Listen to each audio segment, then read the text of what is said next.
Le Seigneur soit avec vous. Lecture de l'Évangile de Jésus-Christ selon saint Luc. En ce temps-là, Jésus quitta la synagogue de Capharnaüm et entra dans la maison de Simon. Or, la belle-mère de Simon était oppressée par une forte fièvre. Et on demanda à Jésus de faire quelque chose pour elle. Il se pencha sur elle, menaça la fièvre, et la fièvre la quitta. À l'instant même, la femme se leva et elle les servait. Au coucher du soleil, tous ceux qui avaient des maladies, qui avaient des malades atteints de diverses infirmités, les lui amenèrent. Et Jésus, imposant les mains à chacun d'eux, les guérissait. Et même les démons sortaient de beaucoup d'entre eux en criant « C'est toi, le Fils de Dieu !» Mais Jésus les menaçait et leur interdisait de parler, parce qu'ils savaient, eux, que le Christ, c'était lui. Quand il fit jour, Jésus sortit et s'en alla dans un endroit désert. Les foules le cherchaient. Elles arrivèrent jusqu'à lui et elles le retenaient pour l'empêcher de les quitter. Mais il leur dit aux autres villes aussi, « Il faut que j'annonce la bonne nouvelle du règne de Dieu, car c'est pour cela que j'ai été envoyé. » Et il proclamait l'Évangile dans les synagogues du pays des Juifs. Acclamons la parole de Dieu.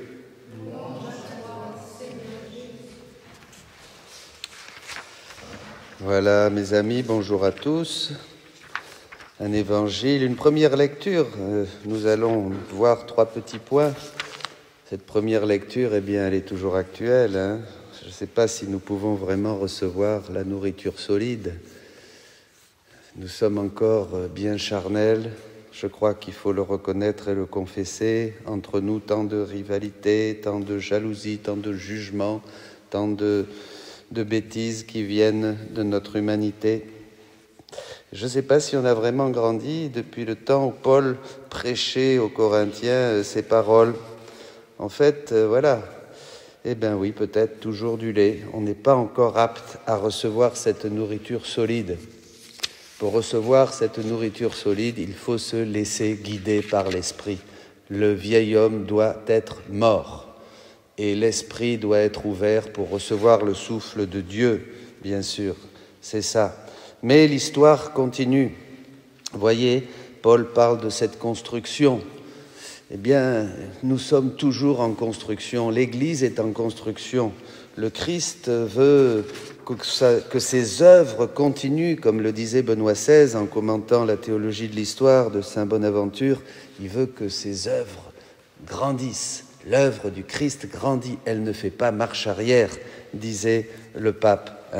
Et ça, c'est important. Et aujourd'hui, on continue à avancer. Le Seigneur déploie toutes les merveilles qui sont contenues dans son évangile. Il les explicite, comme dit le catéchisme, sous l'action de l'Esprit Saint au long des siècles. Et alors, nous arrivons à cet évangile, ici, là, où le Seigneur fait ses miracles. Il guérit la belle-mère de Simon et ensuite tous ces malades et tous ces possédés qui sont guéris, libérés par le Seigneur. Jésus vient manifester avec des œuvres puissantes, des miracles, que le règne de Dieu est au milieu de nous. Bonne nouvelle, alléluia. Alors évidemment, ces hommes et ces femmes qui se font guérir, et puis ces possédés, ils n'avaient pas la grâce. Donc c'est là où le mal, quand on n'a pas la grâce du baptême, la grâce des sacrements, comme c'était le cas dans l'Ancien Testament, le mal avait plus d'emprise sur la nature de tous ces hommes. Nous sommes baptisés en Jésus-Christ et nous avons la présence de Dieu en nous. Nous avons aussi toutes ces grâces à travers les sacrements, la confession, l'Eucharistie, etc., la prière. Donc nous avons déjà beaucoup plus de moyens de lutter depuis 2000 ans, depuis que le Christ est mort et ressuscité. Mais plus encore, Jésus dit que dans le royaume de sa divine volonté, quand nous nous laissons dominer, et c'est plus faire la volonté de Dieu, c'est l'inviter dans nos actes et la laisser dominer. Dominer tout ce que nous faisons, c'est-à-dire faire avec elle nos actes, nos prières, nos actions, nos services, nos regards, jusqu'à respirer même. Il dit que ma volonté est la puissance miraculeuse qui a le pouvoir de tout dominer dans la créature. Et la créature ne sera plus assujettie au mal. Voyez, le démon ne peut pas s'approcher de ceux qui vraiment vivent dans la divine volonté et la laissent, par leur intention et leur désir, la laissent régner dans tous les actes. Voyez ça, donc voyez la progression comme c'est intéressant, et on sent bien cette différence. On sent bien cette différence, bien sûr.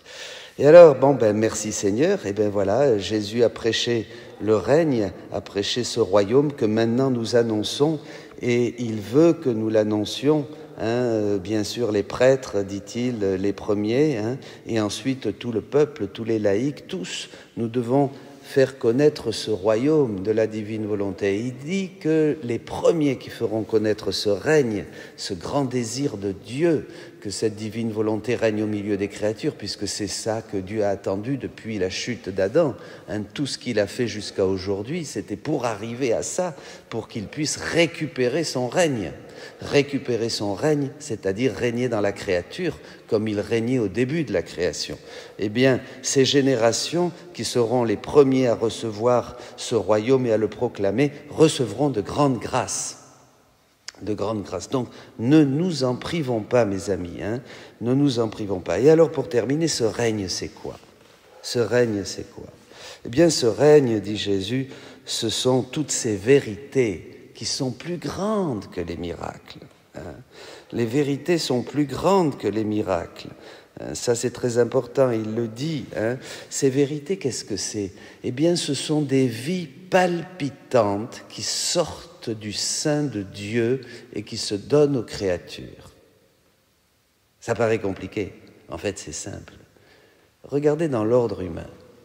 Quand vous apprenez une bonne nouvelle, quelqu'un vient vous visiter, un membre de votre famille, on va changer ceci, on va faire cela, quelque chose se passe à la maison, dans le couvent, vous vous réjouissez, vous disiez, c'est bien, vous êtes content, tiens, même la journée va changer parce qu'il y a une belle chose, une bonne nouvelle, quelque chose d'inattendu et de bon qui se passe. La journée va changer, ça va donner un petit rayon de lumière. Bien.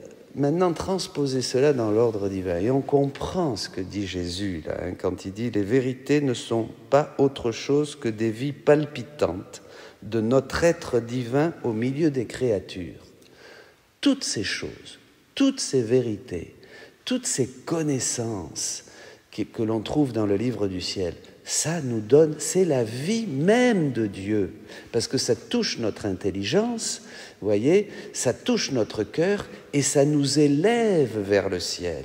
La vie éternelle est connaissance. La vie éternelle, c'est qu'ils te connaissent, toi, Père, et celui que tu as envoyé, Jésus-Christ. Jésus, dans l'Évangile, est venu nous faire connaître des choses que les gens de l'Ancien Testament, dans tout ce temps de l'Ancienne Alliance, ne connaissaient pas. Et c'était une grande découverte, tout ce qu'annonce Jésus dans l'Évangile. Et bien pareil maintenant, dans l'Évangile du Royaume de la Divine Volonté, Jésus nous donne, mais alors là, il dit plus comme avant à petites gouttes, il disait maintenant je vous donne à grande gorgée, je vous donne par vague des connaissances sur mon fiat suprême. C'est le dévoilement. Il ne se montre plus, comme il disait, pendant 2000 ans. Jusqu'à maintenant, j'ai montré ma divinité aux saints par comme des petites fissures à travers mon humanité. Il y avait des fissures et il découvrait un peu ma divinité.